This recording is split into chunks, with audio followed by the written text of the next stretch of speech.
बिस्मिल्लाहिर्रहमानिर्रहीम। पिछली वीडियो जी मैं बनाई सी उहदे विच यह दस्सिया सी कि ऑनलाइन अर्निंग के नाम से लोग फ्रॉड या नौसरबाजी किस तरह करते हैं। जिहड़े लोग इहो जी वीडियो बनाते हैं वो साडे नाल किस तरह फ्रॉड करते हैं।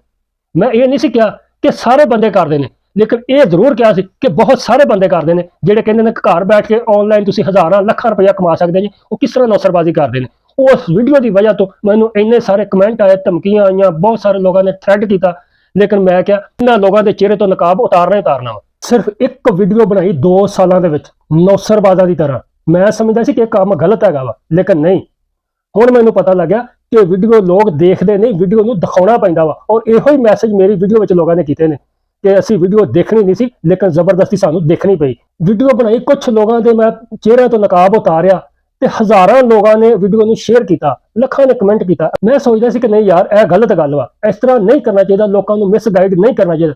जो मैं यह तकनीक इस्तेमाल की, एक ही वीडियो बनाई और मिलियन में चलेगी वीडियो। हम लोगों के कमेंट देख देख के मैं परेशानी होती है। कुछ लोगों ने, ज्यादातर लोगों ने अच्छे ही कमेंट किए हैं, कुछ लोगों ने बड़े बैड कमेंट किए हैं।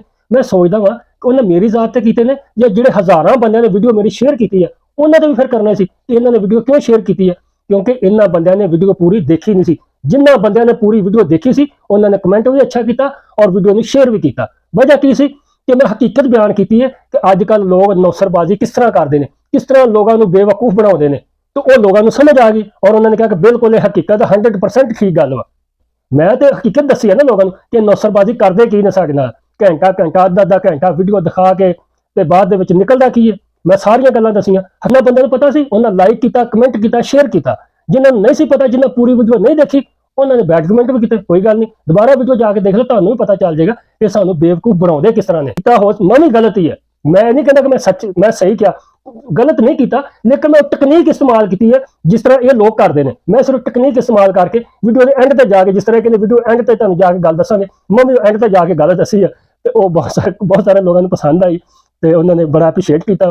लेकिन जिन्होंने लोगों को अच्छी नहीं लगी, टाइम वेस्ट किया उन्होंने। छोटी जी वीडियो से एक बंदे ने कहा यार तू 2-5 सेकंड की वीडियो सी तो तू 3 मिनट मैंने मजबूरन वीडियो देखनी पै गई। तो बहुत सारे ने माशाल्लाह दुआवां भी दी कि यार अच्छी गल की है। तो एक बंदे ने तो यह कहा कि तू सर्फ एक्सल में बंदे धो दिते हैं, जो दोबारा देख लेना। देखो मैं हकीकत दस्या तो ये लोग इस तरह साडे नाल फ्रॉड करते हैं। सारे नहीं, मैं नहीं कहता कि सारे लोग ही इस तरह के नहीं, बहुत सारे मोस्टली लोग जोड़े ने इस तरह सानू मिसगाइड करते हैं। नौजवान लड़के लड़कियां, भैन भरा, बच्चे छोटे, बीवियां, घर भैन ਜਿਹੜੀਆਂ ਇਹਨਾਂ ਦੀਆਂ ਗੱਲਾਂ ਵਿੱਚ ਆ ਜਾਂਦੀਆਂ ਨੇ, ਬਾਅਦ ਜੋ ਦੇਖਦੇ ਰਹਿੰਦੇ ਕਿ ਹੁਣ ਅਸੀਂ ਕਰੀਏ ਕੀ। ਲੇਕਿन ਇਹ ਆਪਣਾ ਚੂਰਨ ਵੇਚ ਕੇ ਚਲੇ ਜਾਂਦੇ ਨੇ, ਇਹਨਾਂ ਨੂੰ ਫਾਇਦਾ ਹੋ ਜਾਂਦਾ, ਸਾਨੂੰ ਹੁੰਦਾ ਕੋਈ ਨਹੀਂ। ਇਹ ਗੱਲ ਮੈਂ ਸਮਝਾਈ ਸੀ।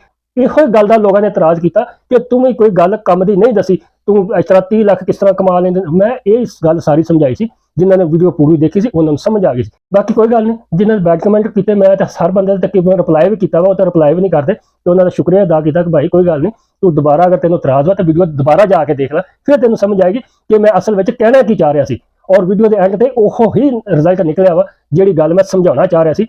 हर बंदा आता, हर बंदा मदारी तरह मजमा लाता, चूरन बेच के चला जाता। उन्होंने किसी का एहसास ही नहीं, लोगों के जज्बात नाल खेलते हैं या मजाक बनाया इन्होंने लोगों ने। और इस तरह सिर्फ एक ही है कि ये लोग इस चीज़ को, सोशल मीडिया में, इस तकनीक को समझ गए कि लोगों को वीडियो दिखानी किस तरह, लोगों को ट्रक की बत्ती पिछे दौड़ा किंज वा, इन्होंने पता चल गया। तो मैं समझा कि यार गलत गल वा, पता चल गया, समझ आ गई।